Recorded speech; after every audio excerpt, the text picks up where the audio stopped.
Un matin, on voit M. Donald Trump avec Netanyahou attaquer l'Iran par surprise. Les premières cibles, c'est les dirigeants de l'Iran. C'est la guerre, ils ont attaqué les dirigeants de l'Iran par surprise.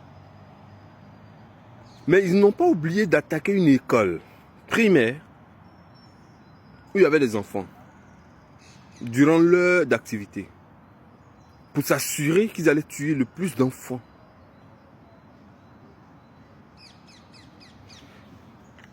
Je suis chrétien, je veux bien que on reconnaisse que le peuple d'Israël est un lien particulier avec Dieu. Je l'entends, c'est Dieu qui dit, c'est lui qui a créé le ciel et la terre, c'est pas moi qui vais le contredire. Mais ce même Dieu, il a souvent mis Israël à sa place quand Israël commettait des actes que lui, il appelait abominables. Israël faisait souvent alliance à des peuples qui passaient des enfants par le feu. C'est-à-dire qu'ils brûlaient des enfants pour les sacrifier à certains dieux. Baal, Moloch, je n'ai pas tous les noms dans la tête.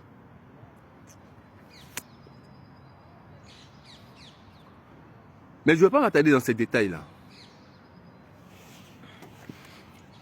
Avant-hier, il y a une photo qui circule dans laquelle M. Donald Trump est assis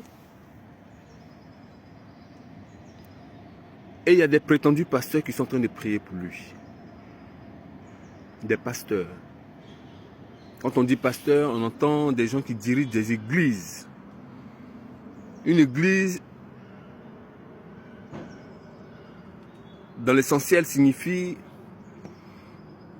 l'ensemble des enfants rachetés à Dieu. Par Dieu, mais rachetés pour Dieu, pour servir Dieu. C'est ça l'église. Et Dieu, il a donné des principes à suivre à son église.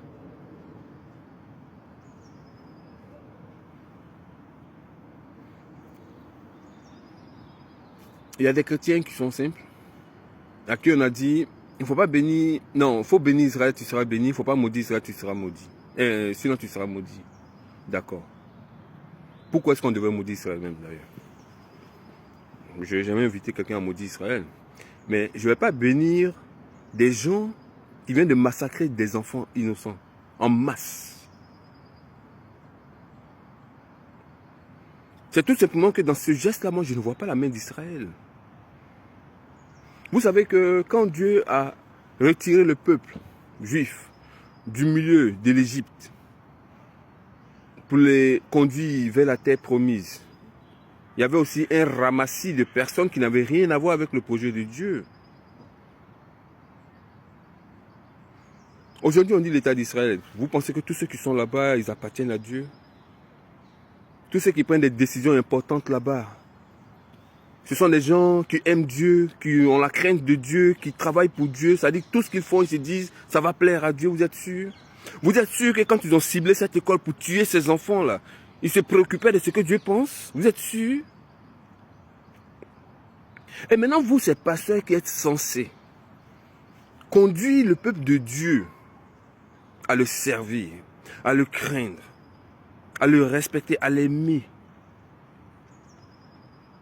en leur expliquant tout simplement la parole de Dieu. C'est pas vous qui inventez la parole. Elle est déjà écrite. Vous devez seulement apprendre et puis expliquer. Vous, ces pasteurs-là, vous venez bénir Donald Trump après ce crime. Est-ce que vous êtes vraiment au service de Dieu, vous, ces pasteurs? Parce que je pense que ce n'est pas donné à n'importe qui de rentrer dans la chambre ovale de l'Amérique. Quand vous rentrez ou sortez là-bas, vous êtes très riche. Vous êtes très influent. Donc pour cela, on est prêt à n'importe quel compromis. On ne peut pas oser dire à la mairie ce que tu viens de faire, c'est un crime. Et vous avez sapé l'image de Jésus par votre présence autour de Donald Trump. Donald Trump, ce n'est pas un chrétien. Un chrétien n'a pas de mépris pour son prochain. Il a du mépris pour tout le monde. À part les blonds aux yeux bleus, Tout le reste, ça c'est la merde pour lui. Il ne s'en cache pas. On n'a pas besoin de devinettes pour le comprendre. Il le dit haut et fort. Ceux-ci sont comme ci, ceux-ci sont comme ça. On ne fait pas ça au nom de Jésus. Et vous, vous faites honte à Jésus en entrant dans cette maison ovale pour bénir un criminel. Parce que ce que Donald Trump a fait, c'est un crime. Et moi-même, je pense que c'est fait exprès en guise de sacrifice à certaines divinités sataniques. Quel intérêt y a-t-il de bombarder une école dans son heure d'activité? Même si on soupçonnait qu'il y avait des militaires là-bas, je pense que quand vous avez ciblé le bâtiment où se trouvait le guide iranien, mais vous avez tué suffisamment d'Iraniens comme ça. Vous voulez vraiment tuer tous les militaires iraniens? Même ceux qui se cacheraient dans une école? Ce qui est faux d'ailleurs, c'était une école. Ils l'ont visé, ils ont tiré, ils ont tué des enfants de même pas 10 ans. Et vous, vous êtes du côté de ceux-là. Au nom de qui? Vous êtes sûr que c'est au nom de Jésus? Moi, je suis chrétien. Votre Dieu, je le rejette. Moi, je suis chrétien. Votre Dieu, je le rejette. Et si jamais c'était Jésus, votre Dieu, je le rejette. Mais je suis sûr que Jésus n'est pas votre Dieu. Je suis tranquille avec ça. Parce que les enfants de Jésus se comportent comme Jésus veut. Et Jésus n'a jamais dit de tuer des enfants. Au contraire, il a dit ne passez pas vos enfants par le feu. Passer son enfant par le feu, ça veut dire quoi? Ça veut dire sacrifier son enfant à des divinités sataniques, à des démons. Brûler vif des enfants. La guerre en Iran se vient juste après la révélation de certains détails sur l'affaire Epstein. Une horreur. Des enfants violés, des enfants mangés comme de la viande animale. Des enfants maltraités. Est-ce que Epstein est vraiment mort?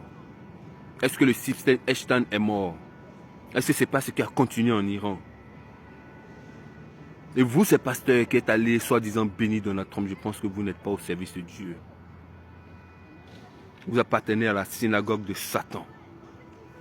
Vous et tout prétendu chrétien dans le monde qui valide les actions de Donald Trump. Vous êtes des enfants de Satan.